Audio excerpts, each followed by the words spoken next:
Idza khifnah asdalna syu'ur.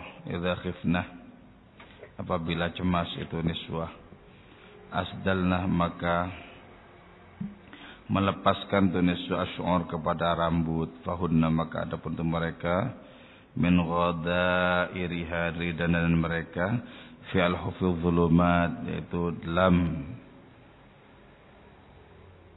selimut kegelapan. Yang disebut barzah di dalam puisi ini tidak menunjuk kepada alam kubur sebagaimana yang dipahami oleh orang kebanyakan. Kalau kita mendengarkan alam barzah itu alam kubur maksudnya ya. Tapi dalam puisinya Ibnu Arabi ini yang disebut dengan barzah itu adalah alam antara dimensi yang empirik, yang fisikal, yang jasmani dengan dimensi yang ilahi. Jadi ketika kita mengalami kenikmatan rohani yang dampaknya juga dirasakan oleh jasmani kita, maka sesungguhnya jasmani kita yang terhubung dengan dunia yang empirik, yang konkret, dan terhubung pula dengan dunia ilahi, itu disebut dengan barzakh. Nah karena itu ahsanut taqwim ya. Bentuk paling indah itu yang dimaksud adalah ketika yang fana berupa jisim kita ini sanggup menampung ketak terhinggaan yang abadi, yang ilahi. Nah karena itu kalau kita mendeteksi sesungguhnya kenikmatan rohani, kenikmatan ilahi yang jelas nirbenda, bukan benda, bukan makhluk, itu ternyata bisa kita rasakan dengan jasad kita juga. Dari mana datangnya ketenangan, ketentraman? Dari mana datangnya cinta, kerinduan? Kalau tidak dari alam keilahian sana. Tapi diri yang fana ini juga diberi kemampuan untuk bisa menampungnya. Maka karena itu inilah alasan kenapa manusia itu bisa melampaui kedudukan para malaikat. Malaikat murni cahaya, tidak empirik, tidak realistis, tidak konkret. Nah, kita empirik, kita nyata, realistis, dan kita bisa memberikan makna kepada dimensi kefanaan diri kita. Itu kelebihan kita dibandingkan dengan malaikat. Sehingga kita bisa beramal sebagaimana amalnya malaikat, tapi malaikat tidak bisa sepenuhnya beramal sebagaimana amalnya kita. Maka dengan demikian umat Nabi Muhammad ini, kita ini diberi tugas untuk apa? Untuk mentransendensikan segala sesuatu yang dianugerahkan oleh Allah kepada kita. Apa yang kita transendensikan? Jasad kita, umur kita, nasib kita, segala sesuatu yang kita kerjakan, profesi-profesi kita, dan lain semacamnya. Itu semuanya bisa ditransendensikan, yang nilai-nilainya itu terbang mencapai Allah Ta'ala. Dan apa yang kita lakukan seperti itu tidak bisa dilakukan oleh para malaikat. Nah kata Ibnu Arabi, hunaka man qad syafa'ul wajdu. Di situ, di alam barzakh itu, di jasmani yang sudah mengalami transendensi itu, ada orang yang didekap oleh kerinduan. Ketika kerinduan itu menguasai seseorang, maka fisik orang ini pun memberikan respon dan dukungan terhadap kerinduan yang ada. Bagaimana orang gelisah dengan kerinduan yang ada? Yang gelisah bukan saja pikirannya, badannya juga gelisah. Nah, kalau kerinduan ini diterapkan kepada Allah Subhanahu wa taala, maka orang berada dalam suasana yang tidak mengenakkan tapi sekaligus sangat lezat rasanya. Tidak enak karena memang tidak tentram. Tapi tidak tentram karena rindu itu adalah kenikmatan. Karena itu ya, orang-orang ilahi, orang-orang Tuhan itu mengembara sepanjang malam karena kerinduannya membuat dia tidak pernah tentram. Naam sarataifu man ahwa fa'arraqani. Betul, memang melintas wajah orang yang aku cintai. Lantas karena itu aku tidak bisa tidur sepanjang malam. Mengembara, mengarungi malam dengan kerinduan. Malam adalah saat-saat kegelisahan, juga saat-saat kenikmatan yang tidak terpermanai. Nah, ketika orang itu didekap oleh kerinduan, yastafi bima sya'u min nisbatin atirat. Orang itu bisa mengobati kerinduannya dengan apa? Dengan menyaksikan perempuan-perempuan yang cantik dan wangi. Saksikan perempuan-perempuan cantik itu di hadapan orang yang sudah kebak dengan rindu ilahi. Perempuan-perempuan adalah sarana untuk transendensi, untuk mi'raj kepada Allah Subhanahu wa taala. Jadi ya, itu bedanya di hadapan orang-orang yang sudah tersucikan batinnya. Justru semakin akrab dengan Allah dengan menyaksikan perempuan-perempuan cantik. Tapi bagi orang-orang yang hanya dikuasai oleh syahwat dan nafsu semata-mata, perempuan-perempuan itu akan merusak. Perempuan adalah pisau bermata dua.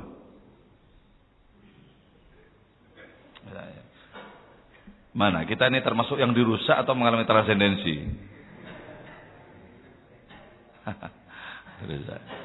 Karena itu Ibn Arabi ketika menulis kitab ini Tarjumanul Aswaq gitu ya, melihat perempuan di sekitar Ka'bah yang tawaf itu, langsung mengalami mi'raj berkali-kali. Itulah sebabnya ya, di antara seluruh makhluk yang ada, yang paling akseleratif, yang paling cepat mengantarkan seseorang sampai kepada Allah adalah perempuan cantik. Ini dijelaskan lebih panjang lebar sebenarnya di dalam kitab Fususul Hikam ya. Kitab Fususul Hikam. Di situ dijelaskan orang bisa menyaksikan Allah lewat dirinya. Kita misalnya ya, menyaksikan Allah lewat diri kita. Betapa pertama nikmatul ijad. Kita itu tidak terlibat dalam penciptaan diri kita. Yang pertama. Terus yang kedua, kita tidak terlibat secara hakiki dalam mengongkosi hidup kita. Kita menyaksikan Allah lewat diri kita. Tapi juga kita bisa menyaksikan Allah Ta'ala lewat bagian dari diri kita, yaitu perempuan. Jadi perempuan itu bagian dari laki-laki. Kenapa disebut begitu? Bukankah penciptaan perempuan yang pertama itu berasal usul dari laki-laki? Nah, mengetahui bagian, makrifat kepada bagian adalah perantara untuk makrifat kepada keseluruhan. Dan makrifat kepada keseluruhan kepada diri sendiri adalah perantara untuk kenal kepada Allah Subhanahu wa taala. Kita bisa mengenal Allah lewat diri kita, kita bisa mengenal Allah Ta'ala juga lewat bagian diri kita. Dan mengenal Allah paling sempurna, kata Ibn Arabi, adalah ketika suami istri berhubungan dan menyaksikan kemahaan Allah lewat dirinya dan lewat perempuan itu. Yang bujang-bujang gak mungkin bisa ma'rifat dengan baik. Paling cuma membayangkan. Seberapa sih jauhnya bisa membayangkan itu. Membayangkan ya. Tapi gak apa-apa. Sebab ada thariqahnya Nabi Isa yang gak punya istri. Nabi Yahya gak punya istri. Nabi Ilyas nggak punya istri, Nabi Khidir nggak punya istri, beres.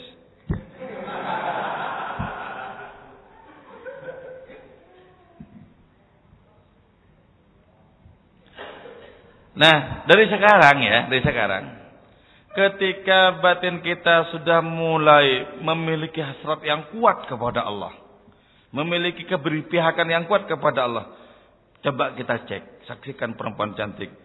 Tidak menambah apapun kecuali getar kerinduan kepada penciptanya.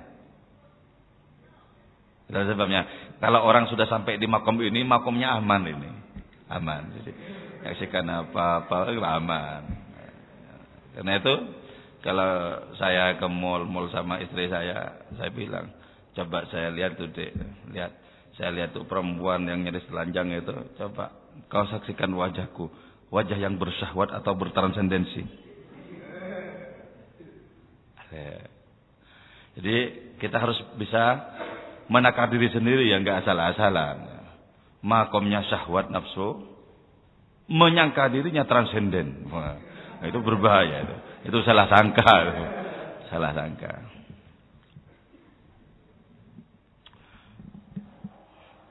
Coba. Nah, karena di sini juga masih mengandung kemungkinan untuk bisa serong dia. Idza khifna asdalna syu'ur. Ketika perempuan yang merupakan pengejawatan Allah paling lengkap. Jadi Allah itu bertajalli paling lengkap di diri perempuan. Paling lengkap itu dibandingkan di makhluk apapun dalam diri perempuan. Paling lengkap.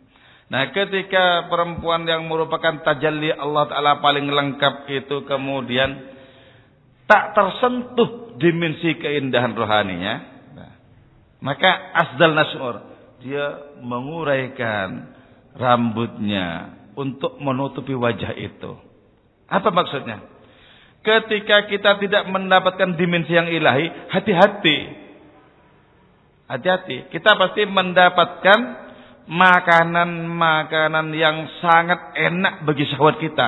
Itu saatnya kita waddul basar, menundukkan kepala, memejamkan pandangan. Jadi kalau tidak aman, jalan itu nunduk. Enggak aman ini. Jadi kalau tidak aman, nunduk, tahu diri, nunduk. Lihat langsung gini. Nah, gitu ya, gitu. Anak-anak santri yang baru pulang dari pondokan gitu ya. Rimnya masih cakram gitu. Ngelihat astagfirullah. Coba mahasiswa baru yang lulusan pondok nyampe di kampus, astagfirullah. Itu rimnya masih belum bodol gitu.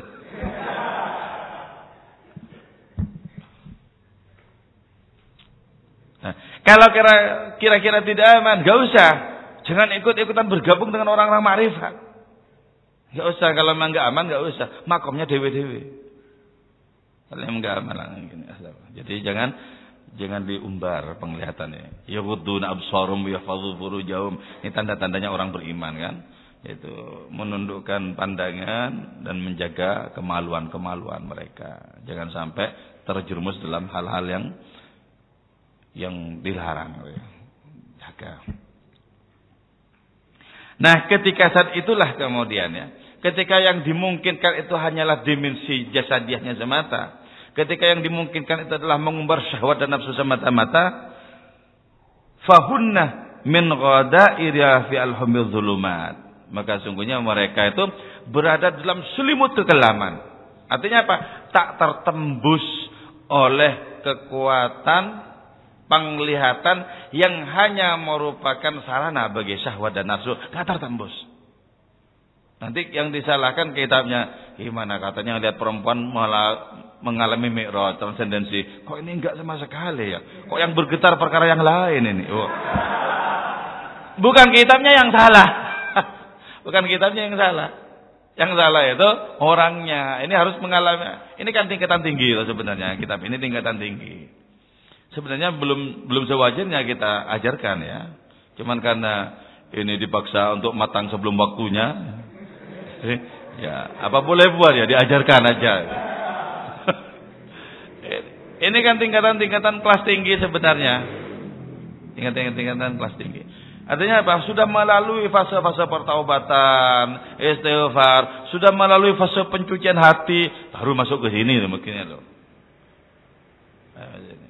Jadi orang yang sudah masuk pada realitas rohani di dalam kitab ini, orang ini enggak masalah. Mau tiap hari mau ngerokok dan ngopi di pelacuran enggak masalah. Enggak masalah. Sudah enggak ada jalan bagi syahwat dan nafsu. Enggak masalah. Jadi karena itu kalau masih dibayang-bayangi oleh tarian-tarian syahwat dan nafsu, enggak bisa mengamalkan kitab ini, enggak bisa. Sebab yang dilihat dari perempuan itu apa? Kemungkinan untuk bisa dinikmati itu saja. Tidak ada sarana bagi transendensi, itu tidak ada. untuk menyampaikan seorang kepada Allah Ta'ala, itu enggak ada. Maka kemudian ya kita bisa paham di sini. Kenapa Nabi kita itu meletakkan kesenangannya terhadap perempuan pada nomor urut pertama. Hubbiba ilayya min dunyakum thalathun. Aku ditakdirkan untuk mencintai dunia kalian itu 3 hal. 1, nisa, perempuan. Keberpihakan Nabi kepada perempuan di sini tidak saja pada nomor urut ya. Yang pertama tidak. Tapi secara ilmu nahu saja Nabi melakukan keberpihakan terhadap perempuan. Misalnya dalam Alfiyah ya, kalau kita berbicara tentang adat atau bilangan itu ya. Kalau yang dibilang itu laki-laki, maka yang membilang misalnya 3 laki-laki ya, 3 laki-laki. Ini bahasa Arabnya adalah salah satu rijalin ya. Jadi kalau yang dihitung itu laki-laki, maka yang menghitung ini, adatnya ini, hitungannya ini perempuan. Salah satu rijalin. Tapi ya, kalau yang dihitung itu perempuan, maka hitungannya itu laki-laki. Salah satu nisain ya.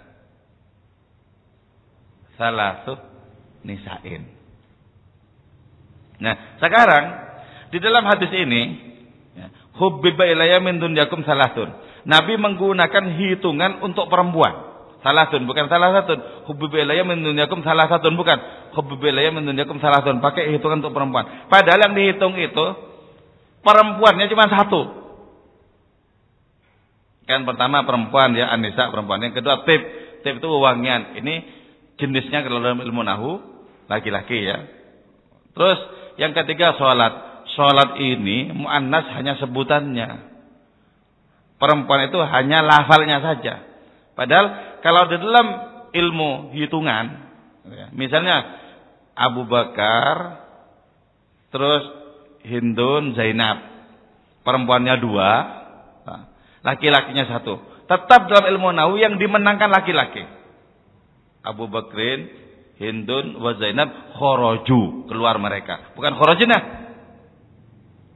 Kenapa? Karena ada laki-lakinya. Biarpun laki-lakinya cuma 1. Sementara perempuannya itu 999, tetap dihitung laki-laki. Kalau dalam ilmu nahu gitu. Tapi dalam sabda Nabi ini tidak. Perempuannya cuma 1, tetap dihitung perempuan. Nah, itu loh. Ini apa? Menunjukkan keberpihakan Nabi kepada perempuan. Kenapa? Keberpihakan Nabi kepada perempuan nomor urut pertama dalam hadis ini. Karena Nabi sendiri paling sempurna menyaksikan Allah Subhanahu wa Ta'ala dalam diri perempuan. Makanya rugi punya istri kok tidak sampai kepada Allah. Sesungguhnya serong di mana itu? Kan? Ya istri kok tidak sampai kepada Allah, itu pasti ada serongnya itu. Mestinya istri itu bisa mengantarkan kepada hadratullah. Ya, kalau tujuannya ke sana, maka cepat-cepatlah mencari istri. Kalau tujuannya itu cuman, ya Allah ingin sampai kepadamu, tidak ada tujuan yang lain. Bismillah, cepat dapat.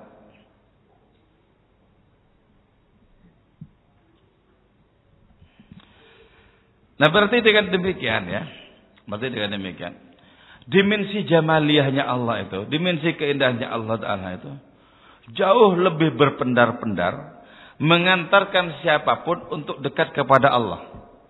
Karena itu dalam sebuah hadis tentang Isra Mi'raj misalnya, itu disebutkan Al-hadi ahdiru qulubakum ya ma'syara dzabil albab hatta ajru lakum araisa ma'ani ajalil ahbab al maqsusi bi asrabil alqab arraqi ila hadratil malikil wahhab hatta nazara ila jamalihi bila sitrin wala hijab.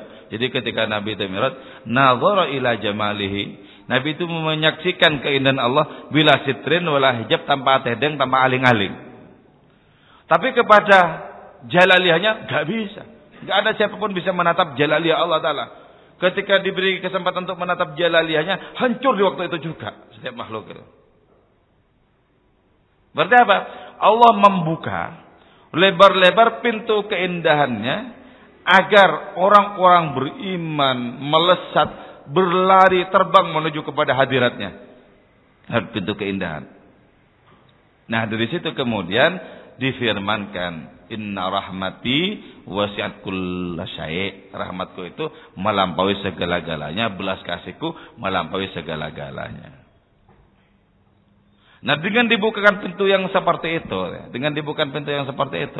mestinya tidak ada alasan untuk tidak usul, tidak ada alasan untuk tidak sampai kepada Allah Subhanahu wa taala mestinya.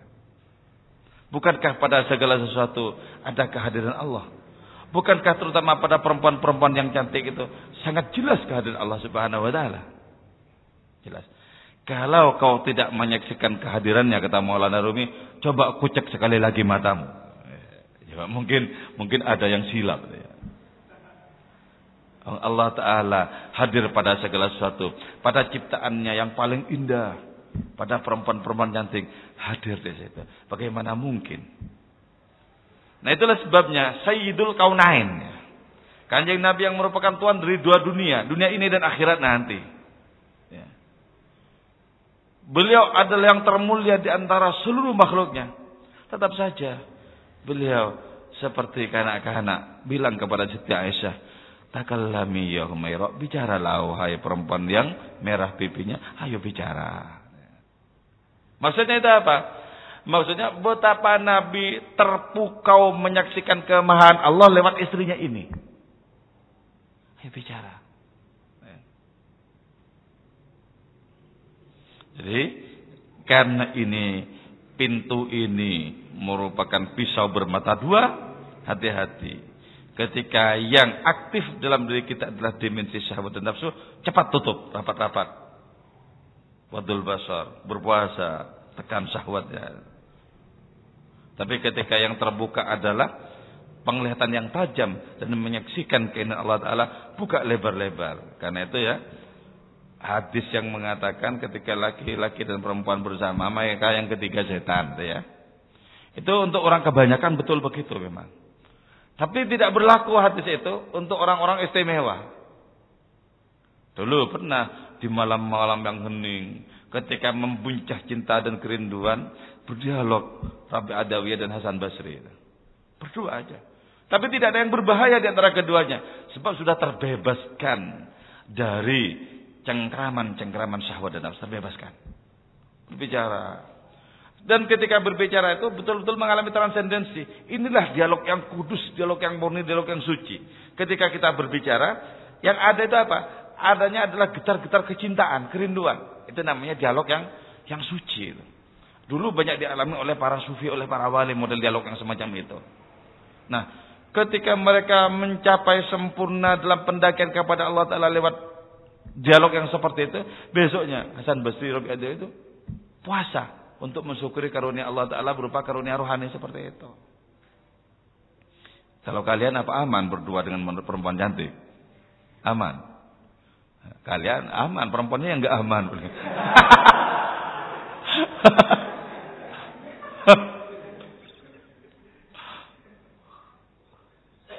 Ya dah.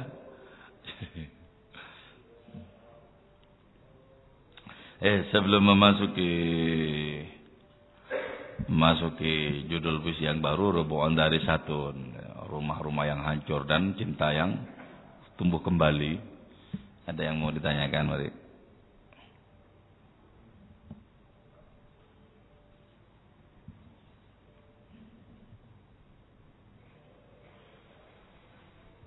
Karena itu kalau Sayyidina Ali kan, ma akramahunna illa karimun. Tidak ada yang memuliakan perempuan kecuali laki-laki yang mulia. Sebab ngerti, itu tangga kepada Allah. Wa ma'ahanahunna illa laimun. Dan tidak ada yang menghina perempuan kecuali laki-laki yang juga hina.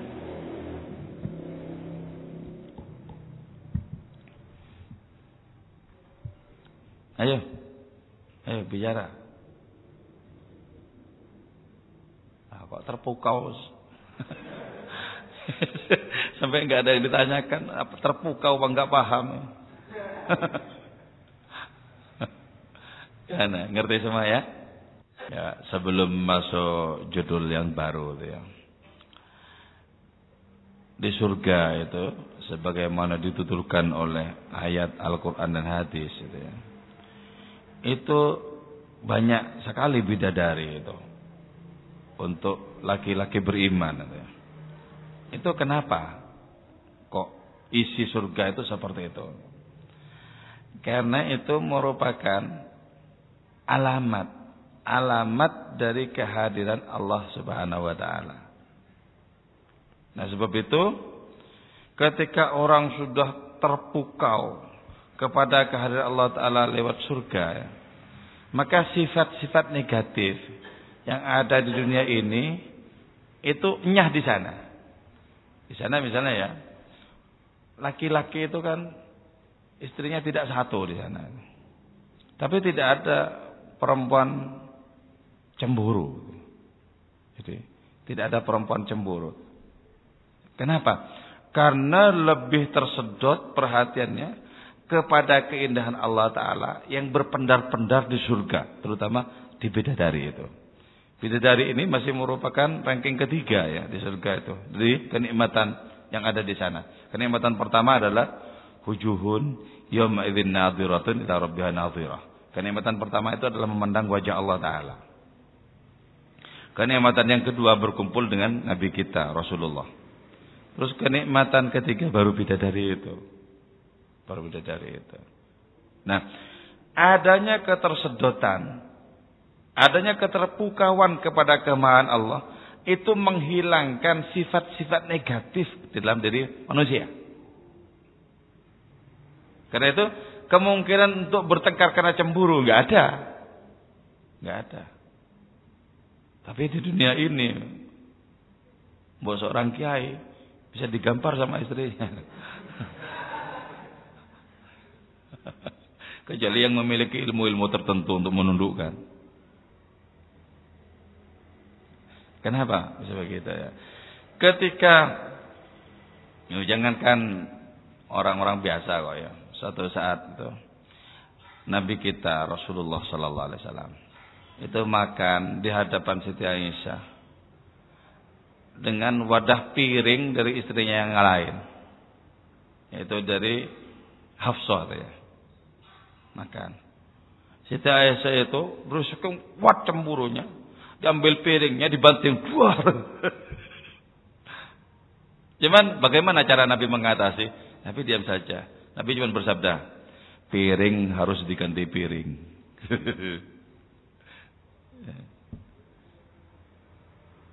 Itu berarti apa?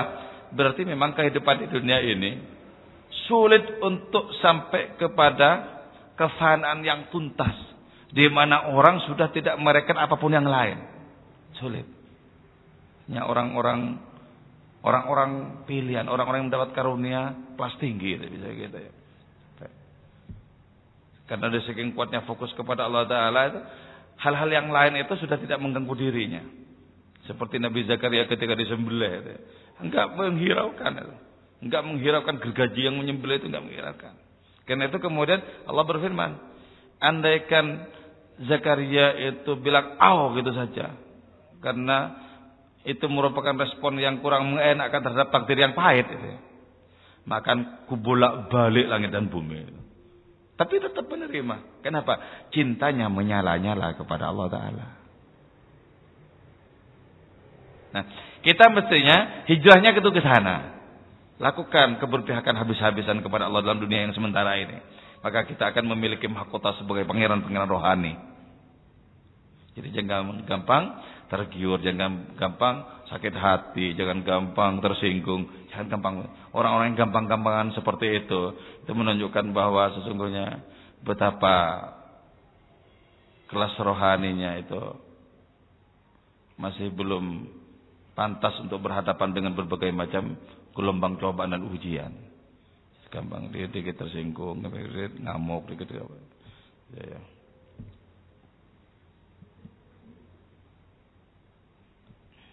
Oke, kita beberapa bait ngaji jul yang baru bu'un dari satu, rumah-rumah yang runtuh, hancur, wa hawa jadidun, dan cinta yang baru. Karena itu umur kita boleh habis. Jasad kita boleh saja fana. Tapi cinta kita akan menembus sampai alam keabadian. Karena itu tanggunglah derita cinta. Untuk bisa mengantarkan kita kepada keindahan, keilahian. Mengantarkan kita kepada keabadian. Tanggunglah derita cinta. Sebab segala sesuatu bisa musnah. Tapi cinta akan mengantarkan kita kepada hadiratnya. Betapa banyak orang melakukan hal-hal spektakuler dalam sejarah. Tapi tanpa cinta, nama mereka hancur bersama dengan karya-karya mereka yang juga hancur. Hanya ketika kita melakukan apapun atas nama cinta, baru itu kita disebut melakukan sesuatu. Rubu'un darisatun wa huwa jadidun. Rumah-rumah yang hancur. Rumah itu merupakan apa? Simbol bagi dimensi fisik kita. Hancur. Jadi usia boleh tua, uban itu boleh memenuhi kepala, tapi cinta tak pernah mengenal tua. Karena itu ya, saya pernah nulis di Facebook gitu ya. Rambutku bergegas putih, meninggalkan sejarah yang letih. Oh Allah Tuhanku, Tuhanku, sampai kapan aku akan menunggumu? Jadi cinta itu tidak mengenal usia. Kalau cinta itu disebut mengenal usia, pasti itu bukan cinta, tapi imitasinya. Itulah nafsu. Jadi hati-hati dengan imitasinya yang muncul dalam berbagai macam rupa. Karena itu ya, yang diutarakan itu lebih banyak gombalnya ketimbang yang asli. Banyak gombalnya. Sebab apa? Ketika cinta itu disandarkan kepada kata-kata, betapa memalukan. Bukankah sesungguhnya cinta bisa mengalir sendiri dari hati ke hati? Kenapa tidak percaya jalan yang sunyi dan sakral seperti itu? Kenapa disandarkan kepada kata-kata, gombal dan dusta?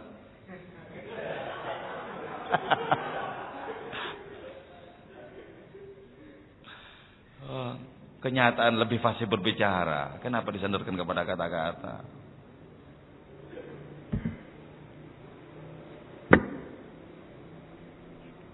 Darasat hancur rubuhum rumah-rumah mereka. Wa inna hawahum dan sesungguhnya cinta mereka abadan selamanya jadidun ialah baru. Bil hasya ma baina yadrus. Bil hasya dalam hati ma yadrus sama sekali tidak hancur. Jadi jasad mereka berkalang tanah, tapi cinta yang pernah dipendam di dalam hati mereka tak pernah hancur. Nabi wafat bukan? Dan karena itu kita tidak bisa menemui jasad beliau. Tapi betapa cintanya merayap di kalangan orang-orang beriman. Betapa cintanya masih bisa dirasakan. Ketika Nabi mau wafat, Nabi bersabda, "Ballighu anis salam." Sampaikan salamku kepada umatku yang kelak nanti sekarang yang belum lahir, sampaikan. Ketika kita merasakan adanya degup cinta Nabi dalam diri kita, kita merasakan orang yang disampaikan salam itu. Nah, karena itu ya, kita tidak menyandarkan diri kita kepada dimensi fisikal kita. Sebab tahu kita bahwa itu akan musnah oleh waktu. Sandarkan diri kita kepada keabadian cinta ilahiyat, maka kita akan terangkat derajat kita. Darasat rubu'uhum wa inna hawahum abadan jadidun bila syamma yadrus. Hadhi adapun ini tululuhum ialah reruntuhan-reruntuhan mereka, wa hadhil admu dan air mata ini, walidzikrihim abadan dan karena ingat kepada mereka abadan selamanya, tazubu menjadi hancur al-anfusu jiwa-jiwa. Bisulaima waha kam dabat kulubuh ya, dalam syair salawatan ya. Wong dengan Sulaima saja ya. Sulaima ini perempuan Arab yang terkenal dengan kecantikannya. Dengan Sulaima dan cinta yang dimiliki itu, betapa banyak hati hancur karenanya. Jadi perempuan-perempuan cantik itu secara lahiriah banyak menghancurkan hati laki-laki, menghancurkan hati laki-laki. Nah, apalagi cinta ilahiyat, bagaimana tidak hancur lebur? Tidak hancur lebur. Karena itu ya, bahayanya perempuan cantik itu juga banyak loh. Bisa banyak memakan korban. Dulu saya pernah mengikuti serial film Tolyong To ya, tahun-tahun 90-an ya. Film serial Tolyong To itu, pedang pembunuh naga. Di situ ya, ada seorang ibu itu ya. Itu berwasiat kepada anaknya laki-laki masih remaja. Anakku, katanya kan. Anakku, di dalam hidup ini hati-hati dengan perempuan cantik, anakku. Semakin cantik perempuan, katanya, semakin memungkinkan untuk melukai hatimu. Hati-hati dengan perempuan cantik, anaknya. Itu ya. Jadi pilih yang biasa-biasa saja ya. Yang cantik-cantik biar saya yang ambil.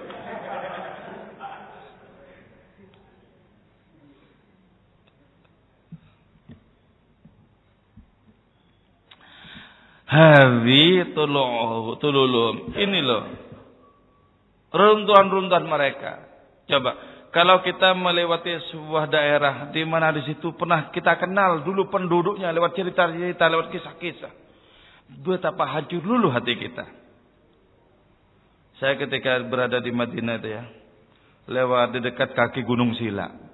Dekat kaki Gunung Sila itu dulu Nabi selama 3 hari 3 malam itu menggali parit atas usulan Salman Al-Farisi menjelang perang Khandaq ya. Hancur lulu hati ini menyaksikan tempat itu. Ya Rasul, dulu engkau di sini ya Rasul, bersini berjerih payah di sini untuk menegakkan agama suci ilahi. Kau di sini Rasul. Jadi melihat tempat saja yang terkait dengan cerita-cerita kesucian di masa silam para nabi atau para wali itu hancur lebur rasanya.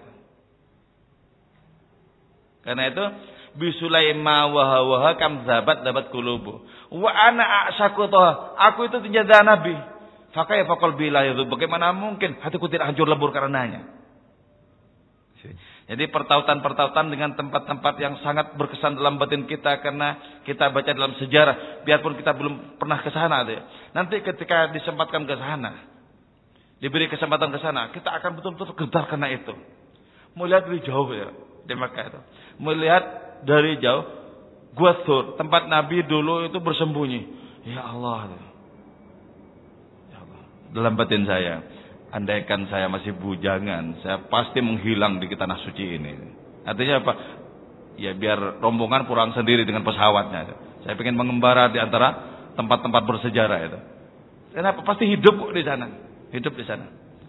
Saya beberapa kali itu tidur di masjid di Nabawi itu bersama orang-orang Baduy itu, orang-orang pedalaman Arab itu. Mencoba untuk tidak memikirkan makan dan lain semacamnya itu. Itu tetap ada. Dikirim oleh Allah Ta'ala rezeki itu ada. Habis subuh itu halal kurma segar-segar. Terus minumnya itu minum air Zam-Zam. Sabda Nabi, Zam-Zam ma'un lima suribalahu. Zam-Zam itu adalah minuman, adalah air yang bisa dipakai untuk keperluan apa saja. Untuk orang lapar bisa mengenyangkan. Untuk orang sakit bisa menyehatkan. Untuk orang dahaga bisa menghilangkan dahaga. Bisa untuk keperluan apa saja. Dalam artinya, coba dulu ketika umroh itu saya masih bujang. Saya mau di sini bertahun-tahun. Untuk apa? Untuk mengasah cinta ilahiyah. Saya masih kepikiran anak, istri. Pulanglah nanti malah repotkan banyak orang nanti ya. Sebenarnya menggelandang di sana, wah asik juga. Untuk apa? Untuk mengukur seberapa tawakal kita sebenarnya. Ukur seberapa tawakal kita. Bisa nggak tawakal yang tuntas?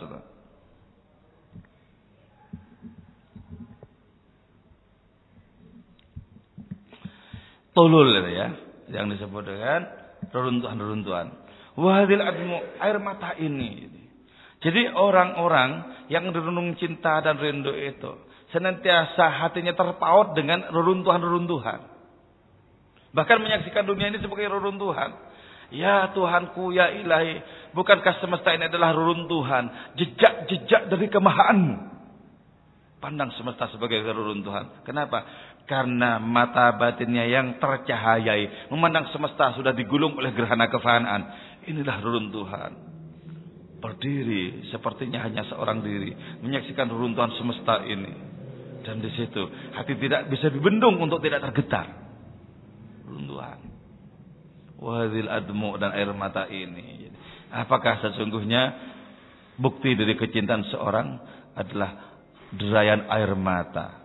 Karena itu Maulana Rumi bilang, jadilah seperti kanak-kanak yang gampang menangis di hadapan kekasih. Tapi berhadapan dengan berbagai macam persoalan hidup, jangan menangis. Kita itu harus tangguh. Alah, persoalan sepele gitu lah ya. Tapi berhadapan dengan kekasih, gampanglah menangis seperti anak-anak kecil. Tapi ya tetap hati-hati ya perempuan-perempuan. Sebab dalam film India tetap ada yang namanya air mata buaya ya. Jadi hati-hati, lihat dulu, lihat siapa ini. Kisahnya benar bangga. Baik dari laki-laki maupun dari perempuan. Ketika saya mau berangkat ke Jogja, ibu saya berpesan, hati-hati nak dengan perempuan yang gampang menangis di hadapanmu. Oh iya. Gitu. Ada juga kan perempuan untuk mengambil simpati langsung nangis. Bercerita pelan-pelan. Ya sama-sama lah. Kemungkinan untuk menjadi buaya sama-sama ada. Sebagaimana kemungkinan untuk menjadi orang yang hatinya tersucikan, digelapi oleh cinta dan kerinduan ilahiyat, sama-sama memungkinkan juga. Wong hidup ini prasmanan, tinggal kita pilih mau makan apa, launya apa, prasmanan terserah monggo. Dunia ini adalah maha supermarket ya. Apa saja ada, pilih yang mana boleh bebas. Walidzikrim abadan tadzubul anfus. Mengingat para pecinta ilahi itu, jiwa ini bisa menjadi hancur lebur gitu loh. Jadi kalau kita bisa tergetar dengan disebutnya namanya Syekh Abdul Qadir Jailani, Syekh Muhyiddin Ibn Arabi, Syekh Junaid Al-Baghdadi, kita tergetar karena itu. Berarti di situ ada frekuensi cinta dalam batin kita. Disebut nama-nama sufi para wali itu disebut. Dulu ketika saya belum tahu ya, seperti apa Lirboyo, seperti apa Peloso, hati saya sudah tergetar terlebih dahulu dengarkan nama-nama tempat itu. Kenapa? Itu pesantren-pesantren besar, melahirkan orang-orang yang bersih di hadapan Allah. Itulah. Sebut nama-nama seperti itu. Ketika disebut Suryalaya, dan batin kita itu tergetar. Nama-nama tempat disebut. Atau nama-nama tempat yang sampai mati pun kemungkinan besar kita tidak bisa sampai ke sana. Seperti nama-nama di Timur Tengah ya, yang akrab kita dengar dari kitab-kitab misalnya. Nama-nama yang ada di Baghdad, yang ada di Iran, dan nama-nama yang pernah menjadi persinggahan kekasih-kasih Allah Ta'ala. Seperti Tus di Iran, tempatnya Imam Ghazali itu. Dan lain sebagainya. Jadi tergetar dengan nama-nama seperti itu. Nah, ini sebabnya ya saya kira. Kenapa kemudian, kenapa jauh-jauh hari Nabi kita itu bersabda, bidzikri shalihin tatanazzalur rahmat. Dengan menyebut orang-orang saleh, rahmat Allah Ta'ala itu turun. Sebut orang saleh, rahmat Allah Ta'ala itu turun. Jadi walidzikrihim abadan tadzubul anfus. Nada itu memanggil aku khalfarika bim, di belakang kendaraan mereka, amin hubim, karena cinta kepada mereka. Ku panggil mereka. Jadi panggillah siapapun orang-orang dari masa silam yang disucikan hatinya oleh Allah Subhanahu wa taala, panggil dari sekarang. Maka dengan perkenan dari Allah Ta'ala, sungguhnya rohani mereka mendengarkan panggilan-panggilan kita. Lau kuntu fil maghrib wa muridi wa muhibbi fil masyriq lamadatu yadi ilaihim, kata Syekh Abdul Qadir Jailani. Andaikan aku di barat, sementara muridku, pecintaku berada di timur, aku bisa menjangkaukan tanganku pada mereka. Berarti apa? Orang-orang yang jatuh hati kepada Allah, cinta rindu kepada Allah, sungguhnya mereka tidaklah mati. Jangankan orang yang mati di dalam cinta. Orang-orang yang mati di peperangan secara fisik itu disebut oleh Al-Quran tidak mati. Apalagi yang mati di jalan cinta. Gak mati sebenarnya mereka itu. Itu sebabnya ya. Kemungkinan untuk berdialog secara rohani itu sangat terbuka sebenarnya. Sangat terbuka. Nadaitu khalfa rikabi, memanggil aku di belakang kendaraan mereka karena cinta kepada mereka. Ya man ghinahul husnu, ya man wahai orang ghina yang ialah adapun kekayaan itu orang al husnu ialah keindahan, ha ana muflis, inilah aku yang bangkrut. Maksudnya apa? Wahai engkau para remaja yang kekayaanmu itu adalah ketampananmu, lihat aku ini yang bangkrut. Maksudnya apa? Kalau hanya mengandalkan fisik semata, penampilan semata, pastilah itu nanti akan mengalami kebangkrutan siapa saja. Dan karena fisik itu mengalami kebangkrutan, kemusnahan, menjijikkan dan lain semacamnya, maka kita tak bersandar kepada fisik. Kita bersandar kepada gema cinta dalam batin kita. Kita menghubungkan diri dengan orang-orang yang sudah terlanjur jatuh cinta kepada Allah Subhanahu wa taala. Ini pentingnya kita ngaji kitab-kitab yang ditulis oleh orang-orang yang sudah mengalami cinta ilahiyat. Beda dengan kita ngaji buku-buku karya para intelektual. Bedanya di mana? Bedanya di mengalami dan tidak mengalami. Coba kalian yang bujang-bujang cerita sama saya tentang keluarga, saya pasti tidak percaya. Enggak mengalami, untuk apa didengarkan? Sama saja dengan membuka Google itu. Tapi kalau orang yang mengalami dengan berbagai macam seluk-beluknya, percaya. Sebab mengalami itu poin yang jauh di atas mengetahui. Kata Ibn Arabi itu, ya man ghinal muflis ana, ya man ghinahul husnu ha ana muflis. Wahai engkau yang mengandalkan ketampanan, kecantikan jasadmu semata-mata, ini loh, aku adalah orang yang bangkrut, orang yang hancur fisikku, jasadku. Jadi artinya apa? Ini merupakan dorongan untuk lebih bersandar kepada yang hakiki ketimbang yang permukaan. Yang permukaan. Dengan demikian berarti kita memasuki gorong-gorong keilahian, untuk memasuki cakrawala yang tidak ada batasnya itu. Ada yang tanyakan? Ya.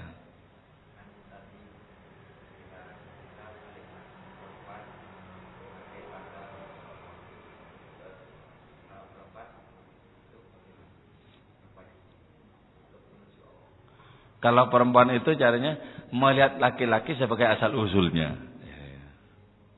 Jadi kalau laki-laki melihat perempuan itu keseluruhan melihat bagian.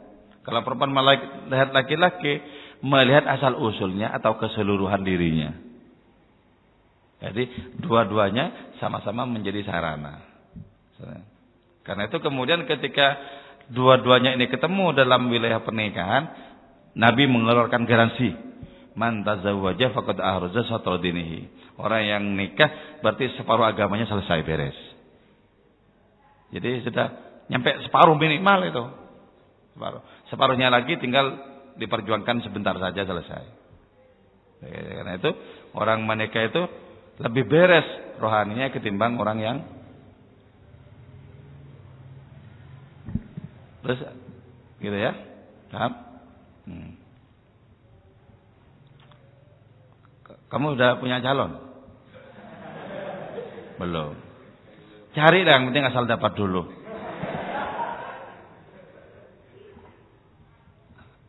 Ada yang tanyakan lagi? Oke. Moga-moga ini manfaat dan barokah. Assalamualaikum warahmatullahi wabarakatuh.